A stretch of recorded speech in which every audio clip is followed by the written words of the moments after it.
Picture this. Late 1980s, gray Baltic water. A rust-streaked Soviet submarine slides past a breakwater. It's not sailing under a proud red flag.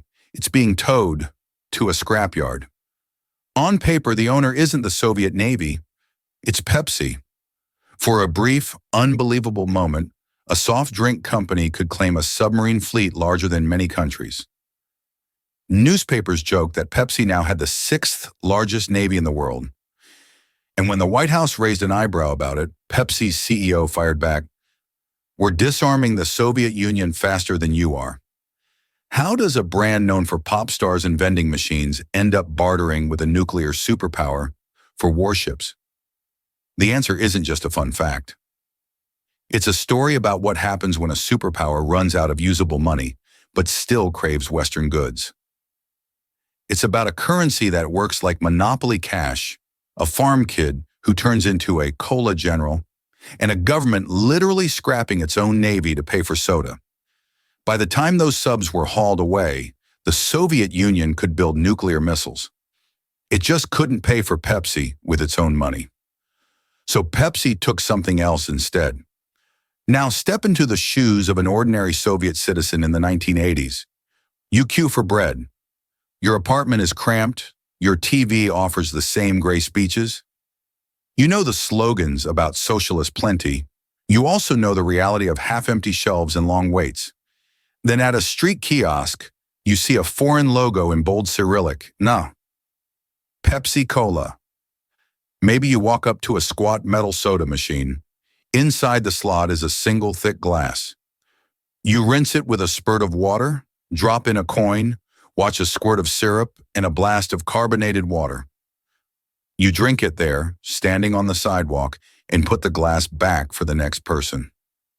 No plastic cup, no takeout, just one cold, sweet, fizzy hit, and it tastes different. It tastes like the smuggled Western music on your cassette player, like the jeans your cousin brought from Hungary, like the colorful ads you sometimes glimpse from Finland on a clear night. You don't see the bigger picture. You don't see that your country's currency, the ruble, is practically worthless outside Soviet borders. It's what economists call a soft currency. It doesn't trade freely. No foreign bank wants it. You can't use it to buy sugar in Brazil or aluminum in Canada. So when the Soviet government wants Western technology or wheat or Pepsi, it can't just write a check. It has to barter. Oil, timber, gold, vodka, and eventually, ships. This is why the Pepsi fleet story matters. It turns the abstract collapse of communism into something you can touch. A state so boxed in by its own economic rules that it literally trades submarines for soda syrup. On the other side, it shows how hungry global brands are for new markets. If Coca Cola owns the American supermarket aisle, fine, Pepsi will take the Soviet street kiosk. To see how those worlds collided, we need to rewind to a sweltering day in 1959 in a Moscow park where one nervous salesman decided his future depended on a single paper cup. Sokolniki Park, Moscow, 1959. The Cold War is icy, but the air is thick and hot. Crowds pour into the American National Exhibition, Washington's giant live commercial for capitalism, staged deep inside the communist world. There are color televisions, shiny Chevrolets, miracle kitchen gadgets. This isn't just products, it's propaganda. The message to Soviet visitors is simple. Look how ordinary Americans live. In a model American kitchen, Vice President Richard Nixon and Soviet Premier Nikita Khrushchev are yelling at each other politely. They jab at dishwashers and fridges, arguing whose system will win. Cameras roll. This will become famous as the kitchen debate. But away from the TV lights, in a modest booth, stands a 38-year-old Pepsi executive named Donald Kendall. He's sweating for a different reason. Kendall grew up on a dairy farm in Washington State. He flew combat missions as a Navy pilot in World War II. After the war, he joined Pepsi at the bottom, selling syrup to diners, hauling crates. doing the grind. By 1959, he runs Pepsi's international division, and he's bet big on this exhibition. His own board thought it was foolish. There's no market there, they told him. No convertible money. Why waste our budget on communists? He came anyway. The night before opening day, Kendall goes to the U.S. Embassy. He pulls Nixon aside. He doesn't talk geopolitics. He talks survival. "I've got to get a Pepsi in Khrushchev's hand," Kendall says. "I'm in a lot of trouble back home because people think I'm wasting Pepsi's money coming to a communist country." Nixon agrees to help. The next day, after the heated kitchen debate, Nixon escorts a flushed, loud Khrushchev through the American displays. Photographers jostle for shots. At a crucial moment, Nixon steers the Soviet leader straight to Kendall's little Pepsi stand. It's blistering hot. Kendall is waiting with 2 cups. One is mixed with American water brought for the show. One is mixed with Moscow tap water to prove Pepsi can be made with Soviet resources. Khrushchev, playing to the crowd, picks the local one. He takes a sip. "Hey." He nods. "Refreshing," he says. Then, dramatic as ever, he urges the crowd of Soviet officials and journalists to try it too. Flashbulbs pop. One photograph captures Khrushchev mid-sip, the Pepsi logo on the paper cup perfectly visible. The next day, American newspapers run that photo with headlines like, "Khrushchev learns to be sociable." For Pepsi, it's a marketing jackpot. Coca Cola had refused to participate in the exhibition at all. Kendall's gamble has just made Pepsi the first American consumer brand to be literally tasted and photographed in the hands of the Soviet leader. That single cup doesn't just quench Khrushchev's thirst, it opens a door. The 1960s slide into what Soviets will later call the era of stagnation. Under Leonid Brezhnev, the Soviet Union keeps building tanks and rockets, but its economy crawls. Growth that once came easily now fades. Factories are outdated. Workers lack incentives. Productivity stagnates. Military spending eats a huge share of national output. Meanwhile, consumer goods, clothes, food, electronics, lag. Soviet citizens increasingly see Western abundance in smuggled magazines, in the glow of foreign TV, in stories from travelers. The gap between superpower prestige and everyday reality widens. In Washington, Richard Nixon is now president, pushing détente, arms talks, trade deals, small openings meant to cool the rivalry. Economic ties are part of the plan. If the Soviets depend on Western trade, maybe they'll be less likely to start a war. By 1972, Donald Kendall has been promoted to CEO of PepsiCo. He hasn't forgotten that hot day in Sokolniki. He returns to Moscow, this time as the head of a multinational. The Kremlin faces pressure to improve daily life without losing control. Importing a carefully managed Western brand seems like a low-risk way to show progress. Pepsi, with its earlier goodwill and lack of direct political baggage, is an ideal candidate. Kendall and Soviet officials negotiate something unprecedented. Pepsi becomes the first major American consumer product officially allowed inside the USSR. Pepsi will supply syrup and modern bottling technology. Soviet factories will bottle and distribute it. In return, Pepsi gets a long-term monopoly. Coca Cola is shut out. But the same brick wall looms in the background. Rubles. The Soviet currency doesn't float on foreign exchange markets. If Pepsi lets the Soviets pay in rubles, that money is trapped. It can't be turned into dollars to pay shareholders or used to buy sugar or aluminum on world markets. So both sides look for a tradable good that everyone wants. They land on vodka, specifically Stolichnaya, premium Soviet vodka with cachet in the West. Under the 1972 deal, Pepsi gets exclusive rights to import and distribute Stoli in the United States. The Soviet government pays for Pepsi concentrate with vodka instead of dollars. Pepsi sells that vodka to American drinkers, turning Stoli into a familiar name in U.S. bars. The more Americans order Stoli on the rocks, the more Pepsi Soviet citizens can drink. It's elegant, weird, and it works. In 1974, the first Soviet Pepsi bottling plant opens in Novorossiysk, a port on the Black Sea. Inside, Soviet workers run West German bottling lines. Glass bottles roll down conveyors, labeled in Cyrillic. For the first time, a Western consumer brand is being manufactured on Soviet soil. By the early 1980s, Pepsi has become part of urban Soviet life, especially in Moscow and other big cities. You can buy Pepsi at kiosks, small, often shabby booths with adapted red, white, and blue branding, or from gassed water machines, metal vending units where one shared glass cycles through quick rinses and refills, cup after cup. The ritual is simple and a little strange to Western eyes, but the emotional charge is powerful. To many young Soviets, Pepsi isn't just a drink, it's a symbol. Yes, the Soviet Union has its own sodas, but Pepsi is Western. It's the taste of videotaped rock concerts. It's the opposite of the brown bureaucratic drudge they associate with official life. By the mid-1980s, Soviets are consuming around 1 billion servings of Pepsi every year. Pepsi has 20-plus plants operating and more planned. On the other side of the Iron Curtain, the cola wars rage. Pepsi's challenge blind taste tests are chipping away at Coke's U.S. dominance. Globally, though, Coke still leads. The Soviet Union, 260 million people, no Coke in sight, is Pepsi's secret fortress.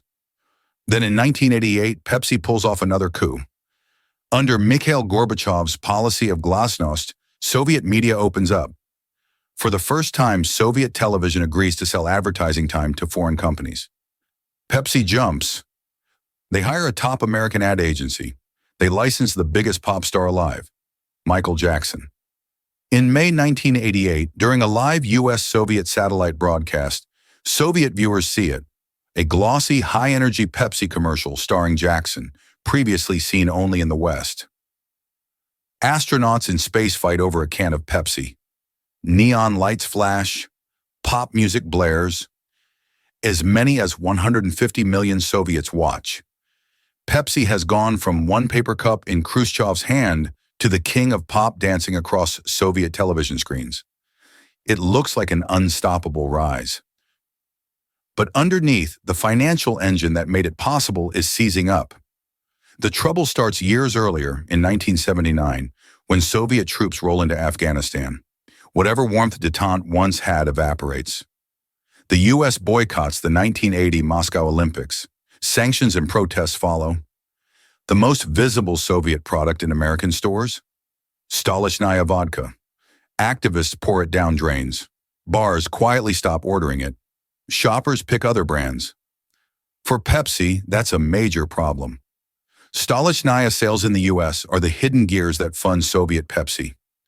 If Americans stop drinking Soviet vodka, the barter loop breaks. By the late 1980s, Soviet demand for Pepsi is still rising, but the vodka no longer pays the bills. The Soviets insist, "We have rubles, we have demand. Build more plants." Pepsi replies, "Your rubles are useless to us. Without something we can sell for dollars, we're stuck." So Soviet officials search for another exportable asset. They don't have much in the way of hot consumer goods. Much of their oil revenue is already pledged elsewhere. But there is one sector where they have more than enough capacity: the military. Decades of arms race spending have left the USSR with a gigantic navy: submarines, cruisers, destroyers, some modern, many dated and expensive to maintain. In 1989, they make Pepsi an extraordinary offer. If vodka can't cover the pact anymore, how about this? We'll pay you in ships. Détente. The reported deal involves 20 vessels, 17 old diesel-electric submarines, and a handful of surface warships, a cruiser, a destroyer, a frigate. These aren't state-of-the-art killers. They're early Cold War designs, stripped of weapons and sensitive electronics, floating shells waiting for a final purpose. That final purpose is scrap. Pepsi doesn't want to become admiral of the cola fleet.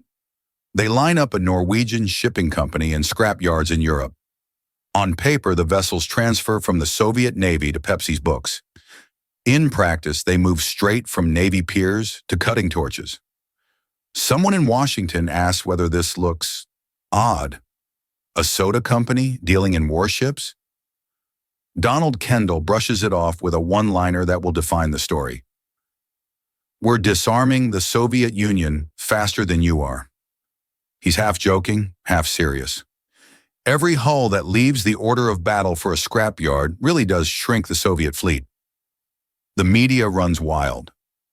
Pepsi buys Soviet warships. Pepsi's Navy. Talk show hosts crack jokes about cola-powered torpedoes.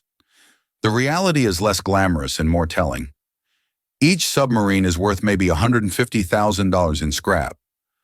Pepsi never crews them, never sails them, never paints a logo on the conning tower. They're assets on a balance sheet, stepping stones between worthless rubles and hard currency. But the image of a superpower trading warships to a soda company is hard to forget. And the barter experiments aren't over. The warship swap is a stopgap. In 1990, Pepsi and the Soviet Union unveil something even bigger. A 10-year barter agreement that the press dubs the deal of the century. This time, they plan to move from old weapons to new commercial ships. Soviet yards, many in Ukraine, will build at least 10 large oil tankers and freighters. Pepsi will pay for these ships using the rubles it earns inside the USSR. It will then lease or sell the ships on international markets for dollars. With that hard currency, Pepsi intends to double its Soviet bottling capacity, cover the country in Pepsi logos, and roll out Pizza Hut restaurants as Western-style fast food outposts. One Pepsi executive calls it the kind of East-West deal people dream about. Growth locked in for a decade. Technology transfer.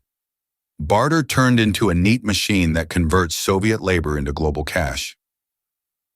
On spreadsheets, it looks perfect. Then the country on the other end of the deal falls apart.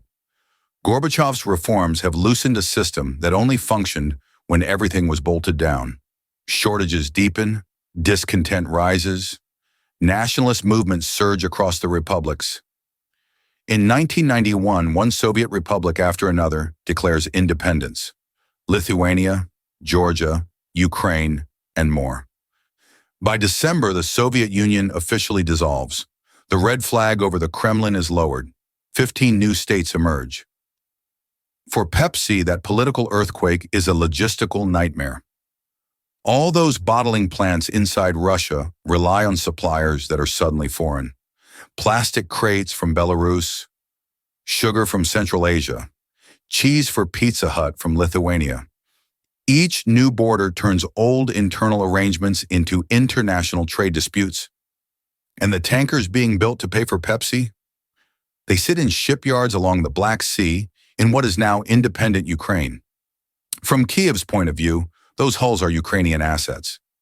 Contracts signed by Soviet ministries in Moscow carry little moral or political weight. Ukraine wants to sell those ships for its own desperately needed hard currency, not hand them to Pepsi as partial payment for soda gulped in Russia under a dead regime. Pepsi spends years wrestling with shipyards, new governments, and foreign partners to salvage value from the tanker plan. Some money comes through, often tied to reinvestment in Ukraine or Russia. The grand, seamless barter loop is shattered. And while Pepsi is untangling the past, a familiar rival appears. Coca Cola, which sat outside the Soviet market for decades, storms into the former USSR in the 1990s with a simple tool: cash. No legacy barters, no ruble mountains, no half-finished tankers rusting in disputed ports. Just dollars, modern plants, and marketing. To many newly independent consumers, Pepsi feels like part of the late Soviet landscape. They remember it from queues and kiosks. Coke, ironically, becomes the new symbol of freedom, chaos, and possibility. Within a few years, Coca-Cola overtakes Pepsi across Russia and much of the post-Soviet space. The company that once enjoyed an absolute monopoly, that ran Michael Jackson on Soviet TV and bartered for submarines, finds itself fighting for shelf space like any other brand. The Pepsi Navy, meanwhile, is long gone, sliced into scrap and melted. Only the legend remains. So what does this strange episode really tell us? First, it reveals just how broken the Soviet economic model had become by the end. Here was a power that could orbit satellites and build massive fleets, but could not create a currency others trusted. Its money was stuck inside its borders. To trade, it had to act like a pre-modern state, bartering goods instead of paying bills.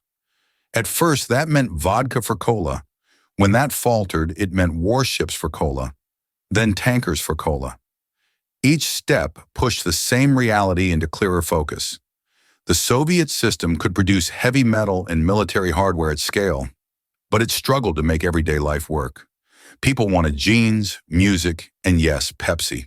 To provide those, the state literally had to dismantle its own arsenal. Second, it shows how aggressively corporations can operate in the gaps of geopolitics. Donald Kendall wasn't a foreign minister.